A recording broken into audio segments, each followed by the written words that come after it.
Ho, ho, ho! Merry Christmas and Happy New Year. Welcome to New World Next Year 2020. I'm James Corbett of CorbettReport.com. I'm James Evan Pilato for MediaMonarchy.com. This annual look at our stories of the year and our trends for the next year. This is the only episode of New World Next Week of the year where we don't know what the other one's going to talk about.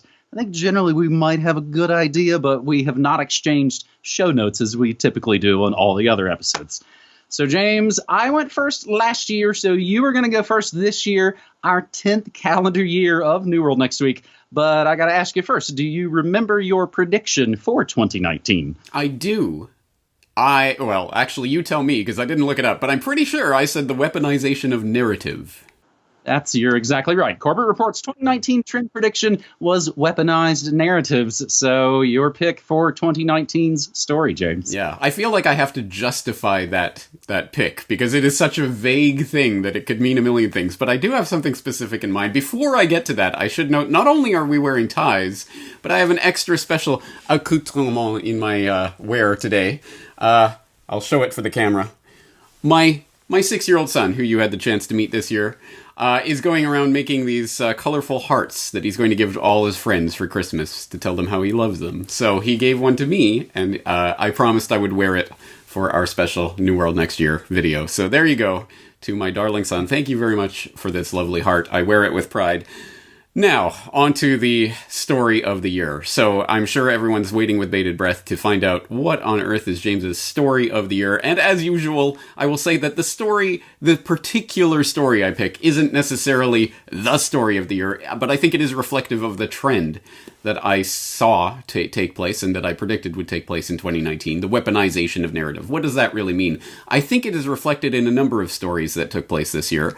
For example, one that kicked off the new year. Do you remember the Covington scandal story thing? That whole event, which we didn't cover a lot at the time. We did, I think, at least mention the follow-up that one of those kids was suing CNN and others. But we didn't really follow it because it is part of the divide and conquer narrative strategy. But it was a prime example of the weaponization of narrative. You show this incident that is just the visual representation of something that really happened. There were these children there was this protester, there was people shouting, oh, look at these racist kids getting in the face of this Native American. And then as more started to come out about what actually took place there, it was 180 degrees opposite. The actual reality was completely the opposite of what was being said, because the narrative of what that image that they showed you was exactly the opposite of reality. And that's the way narrative can shape our understanding of reality. You can see the exact same thing, but depending on what narrative is presented along with it, you see it in exactly opposite ways. And I think this played out in a number of different stories over the year, not only Covington, but Ukraine Gate. Think about what is going on right now with Ukraine Gate and the quid pro quo. Oh my God, this is the most horrible scandal ever to happen in the history of delivering military aid to a foreign country that's at loggerheads with another nuclear superpower. What is this really about? And then you find out about, oh, well, actually, this is about Biden and what Biden's son was doing in Ukraine years ago. Why isn't anyone talking about the exact same thing that is the mirror image of this Trump quid pro quo scandal, which had affected Biden himself? But don't ever mention that part of the story. Well, actually, we did mention that here on New World Next Week. We covered it at the time when that footage came out of Joe Biden at the CFR bragging about how he had basically helped pressure Ukraine to fire their prosecutor who was prosecuting their son, his son. Anyway, so that's another example of a weaponized narrative. I think the QAnon PSYOP phenomenon, that was the prime example of weaponized narrative, where, again, no matter what happens, no matter anything that Team Trump does, it must be right, because he's the good guy, and it's 4D chess. So anything that happens, he appoints Bolton, like the biggest warmongering, crazed neocon madman lunatic in the history of crazed neocon madman lunatics, to his inner staff, his cabinet. Great. Keep your enemies closer. Oh, 4D chess, yay. And then Bolton acts like a madman neocon lunatic, and so Trump gets rid of him. Yay! He's cleaning out the swamp that he filled. I mean, it's an example of weaponized narrative. Anything that happens is good. because it's 4D chess. So people can psyop themselves into believing anything. And here's my pick for the story. Again, as I say, this is just one story out of many that could be picked. But I think this one just crystallizes it and shows it in such a funny way. Swamp dweller Pompeo came out just a few weeks ago to say, we'll help legitimate Latin America governments prevent protests from morphing into riots. This was posted by the bots at Zero Hedge, as you like to point out on Morning Monarchy, where it says, for Washington, it's never too late to dust off the old Monroe Doctrine, apparently.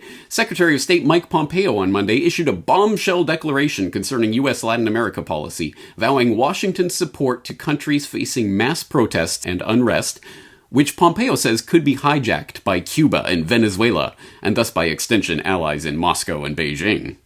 Citing recent popular unrest in Chile, Bolivia, Ecuador, and Colombia, the U.S. top diplomat said, we in the Trump administration will continue to support countries trying to prevent Cuba and Venezuela from hijacking those protests, and we'll work with legitimate governments to prevent protests from morphing into riots and violence that don't reflect the democratic will of the people. All right, so I think the absurdity, the hypocrisy of this statement should be apparent, but let's just spell it out. So what they're saying is, when there's a legitimate protest against a government, when a legitimate government is facing illegitimate protests that go against the will of the people, then we will step in to defend that government. But what about, what about what we just saw happen in, say, Bolivia, where that was an illegitimate government, and the protests were the good guys in that case. So the coup is good when it happens against someone we don't like. The coup is bad if it's happening against someone we do like. 4D chess. Okay, so this is legitimate, this is illegitimate. That is the weaponization of narrative. Essentially, the State Department is saying, anyone we like is legitimate, we will defend them. Anyone we don't like is illegitimate, we will defend the people protesting against them. It's the exact same thing happening in these different countries. Sometimes it's okay, sometimes it's not okay. And whatever nonsense justification they try to give for it, the hypocrisy is right there, it's in your face, it's blatant. They have taken a narrative and weaponized it, in this case quite literally, saying we will step in militarily if need be to defend any governments that we like against those thuggish protesters, and we'll protect the thuggish protesters against any governments we don't like. Again, I think that's just an example of what I mean by weaponization of narrative, and that story that just came out a few weeks ago, I think, crystallized it for me. And you got me thinking right there. It's been a year of Venezuela and Guaido and the Yellow Vests in France and the protests in Hong Kong. It's popping off in all kinds of places that, again, for old guys like us, it seems all so blatantly obvious of how just sort of rigged all of this stuff is. James, I'd be lying if I said I don't have the old impeachment kabuki show just streaming down here below. I mean, it's all the world's a stage, I suppose. I think maybe you were trying to get there at the point. We might need better nomenclature of our picks for the current year that we're in, maybe moving forward into our second decade of New World Next Week, James. My 2019 trend prediction for this year that we're sitting in right now, if it pleases the bot, it was a robo-consent and begging for permission from our fondle slabs. That was my trend prediction for 2019, and I think we still see that. And I think in a lot of ways, a lot of this stuff, as I'll point out in a moment, just kind of almost becomes mundane at this point. The shock and the mind-blowing things aren't really there anymore. So my easy choice, I think, for this past year's 2019 story, I think honestly, and I wondered if you were going to mention it there for a second. You did mention the Covington kids, which I might mention them a little bit later as well. The great false flag MAGA country attack on a nobody actor that riveted the nation. It's a reality TV world. That was a media monarchy story from top to bottom and is indeed another weaponized narrative. People can see the same info and come to different conclusions. And it is this balkanization. It is this fracturing of I think, not only just culture and society and beliefs, but also just, I think, people's brains in a lot of ways. But my actual pick for stories of 2019, I pretty much said a few months back on this show, and I'll say it again maybe in a different way, James. Quote, "Yet, in holding scientific research and discovery in respect, as we should, we must also be alert to the equal and opposite danger that public policy could itself become the captive of a scientific technological elite." End quote. That is one of the lesser-known warnings from President Eisenhower's farewell address to America, January 17th, 1961. Everybody just mentions the watch out for the military-industrial complex, which, again, the fake left anti-war movement has no problem just throwing billions of dollars to Trump. Oh, Space Force. Oh, yeah, war. All that stuff's great. So I think, James, essentially it comes down to this. The scientific dictatorship isn't just here. I think it's already mundane. And I think I could see it just as I scroll down our New World Next Week playlist. Some of just the cover stories alone, that leaves out what some of the other two segments of each episode might be. I think even just some of our cover stories tell the tale. FDA to rich old men, stop infusing children's blood. House to Pentagon, did you weaponize ticks? Scientists announce human-monkey hybrids. Japan approves first human-animal experiment embryos. And then even more recent ones. The HIV-positive sperm bank that's opened in New Zealand? Or how about Jeffrey Epstein's genetic dating app and how he aimed to seed the human race with his DNA? As I was going through some of our older episodes, James, just putting all this together, it might really be, like you said earlier this year, it's about lowering the value of human life itself. I think we've pretty much reached like full-on sci-fi horror movie levels here. But again, it is just like, it's just something playing in the movies. It's not real, even though it's real in our faces right here. So I think ultimately, kind of like the Collins brothers wrote many years ago, here is the story of how the criminal elite hijacked science and transformed it into a weapon against the masses. It is the ascendancy of the scientific dictatorship, James. That's my story for 2019. Yeah, good pick. I certainly can't disagree with that. That is, I think, self-evident in so much of this stuff that we cover here week in and week out. And as you say, even just the cover stories alone tell the tale. And sad, but true. And perhaps that feeds into what we see coming in the new year. Will it be my turn to pick for 2020 now? Yeah, buddy. All right. Okay, so next we switch to our predictions for trends for the upcoming year. And so this year, I am going to pick something. I don't know if I've picked something like it in the past, but anyway, and no one remembers. It's all right. My prediction for a trend for 2020, I'm going to put under the title, "It's the End of the Internet," bracket, as we've known it, end bracket. Now, what do I mean by this? I mean this in a number of different ways. First of all, the internet as we've known it has been more or less a global phenomenon.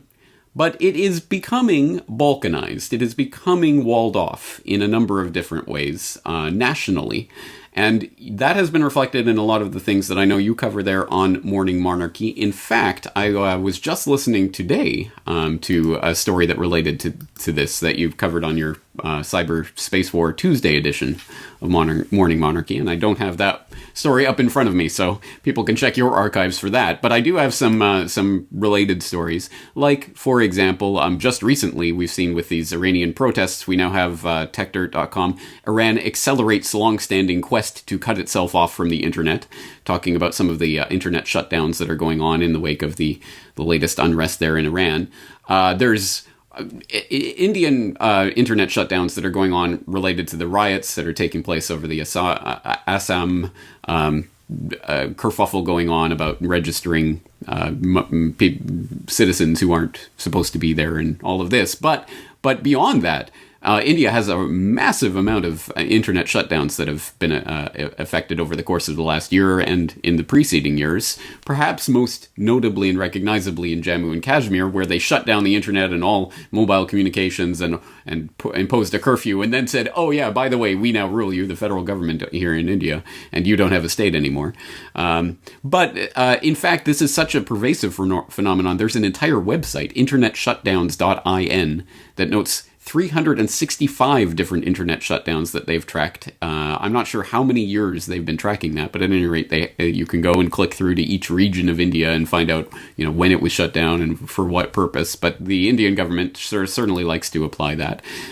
We also see this not just in terms of direct shutdowns of internet access in various places, or shutdowns of you can't access Twitter anymore, or China, you can't access Shutterstock because they might have an image we don't like, that kind of thing. But also now they talk of creation of walled off internet national portals, essentially.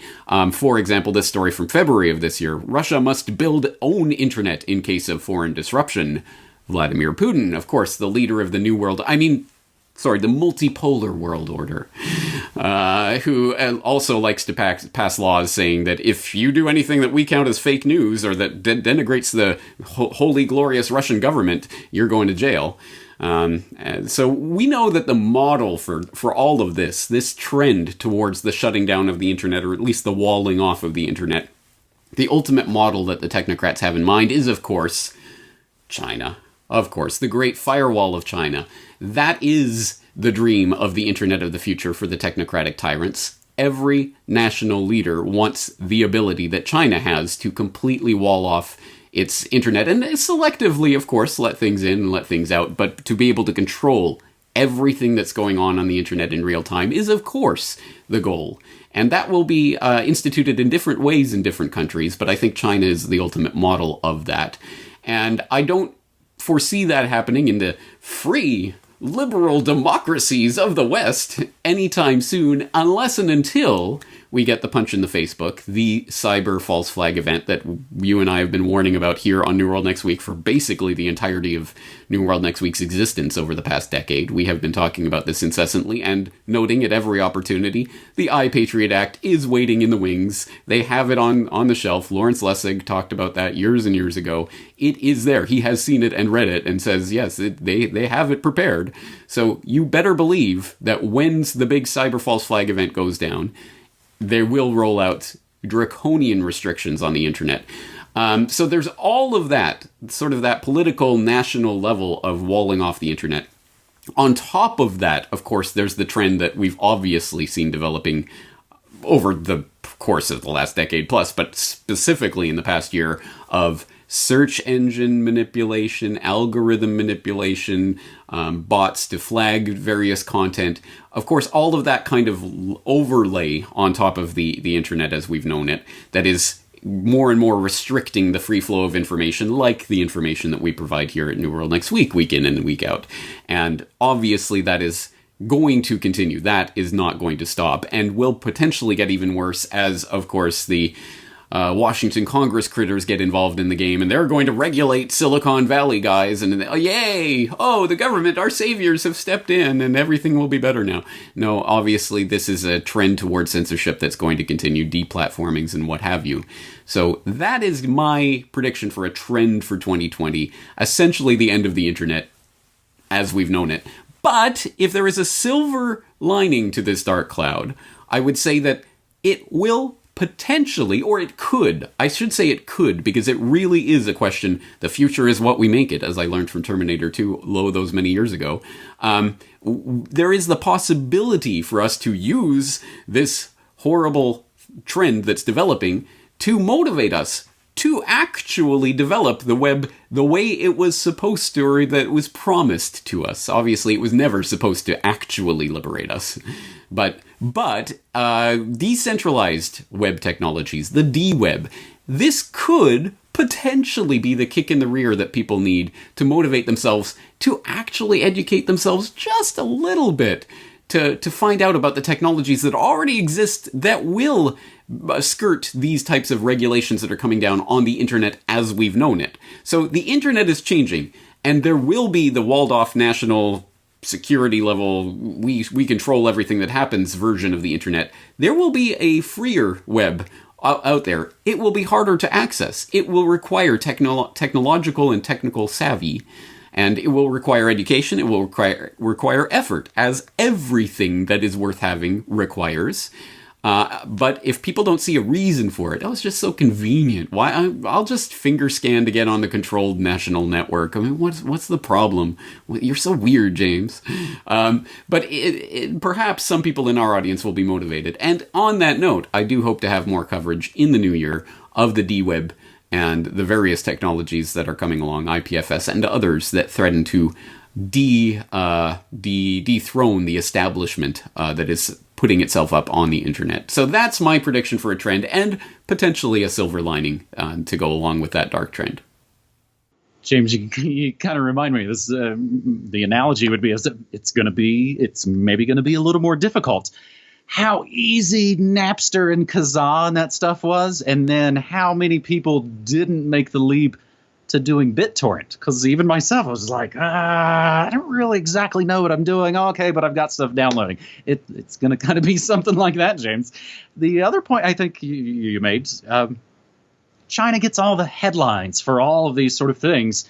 But you're right. I mean, India is essentially doing all of the same moves, but they don't get all the wild news coverage. And again, I think that's because we're supposed to just believe in U.S., Russia, China, and that's all there is, and that's all they're ever going to be because they've propped themselves up as the leaders of all of it.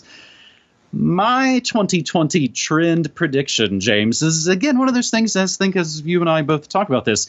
It's not like this hasn't happened already. I'm just saying I think it's going to increase and get much bigger and much worse in the coming year. I call it pediatric political props. Using kids for political propaganda, a.k.a. won't somebody please think of the children, just not those ones, bombed for decades based on false flag lies. When we make political pawns of children. In 2019, virtually every sphere of consumerism provides an opportunity for political expression. This coming from Marion West. With the emergence of global online, a.k.a. CIA-connected marketplaces like Amazon, a seemingly endless selection of politically branded apparel, accessories, and homeware is available. Trump shower curtains to Bernie barbecue tongs. Assuredly, most of the people who buy these products are quasi-adults. It is therefore disturbing to observe how much of this merchandise is designed for young children, and perhaps even more disturbing how much of it is designed for infants. The market for politically exhibitory baby onesies serves as a strangely specific but damningly symptomatic example of this phenomenon. While, of course, most of this is independent retailers, like anything that becomes a big trend, there's going to be dudes in the parking lot with bootleg T-shirts trying to sell it, as there's always been. But actual candidates and official websites are doing this. Kamala Harris, who womp womp already dropped out of the big 2020 show, sold her For the People line in sizes ranging from 3 to 6 months to 18 to 24 months. Justin Trudeau, of course, Canada's first black prime minister, he has onesies. Future Liberal Prime Minister, they shrink in the dryer, James, so he recommends shopping a size up. Indeed, for expectant mothers and fathers, there are plenty of options for turning babies into adorable, unassuming little billboards. Since the inauguration of Swamp Thing, the annual women's marches have occasioned displays of objectification so brazen and of individuals so young that they ought to offend the sensibilities of any reasonable adult, certainly those of any reasonable parent, regardless of political affiliation. And yet, toddlers hold signs with messages they cannot possibly understand. And what have we seen? I mean, not only just since the big 2016 show, but even just in this year. The great Greta psyop. I mean, that's kind of the topping of a lot of them. But all the school walkouts for climate, for guns, for whatever, those women's marches, the Parkland teens. I know that goes back a little bit further, but it's still that mentality, as it were. The Covington kids, as you just mentioned, the migrant kids crying about things fake news is lying about. The transgender kids, which I think actually kind of connects part and parcel to my 2019 scientific dictatorship story. Attempts to lower the voting age. Hell, James, they're about to raise the cigarette smoking age to 21 here in the States. So just remember, it's at 18. It's cool to vote to steal my money or put me in a cage for whatever made-up reasons. You can go murder other 18-year-olds in the graveyard of empires. You can even still own a gun for now, but you certainly can't smoke what you like. We've already seen this around again, gun rights, the Green New Deal, but this is all going to expand and encompass the big 2020 presidential platform issues.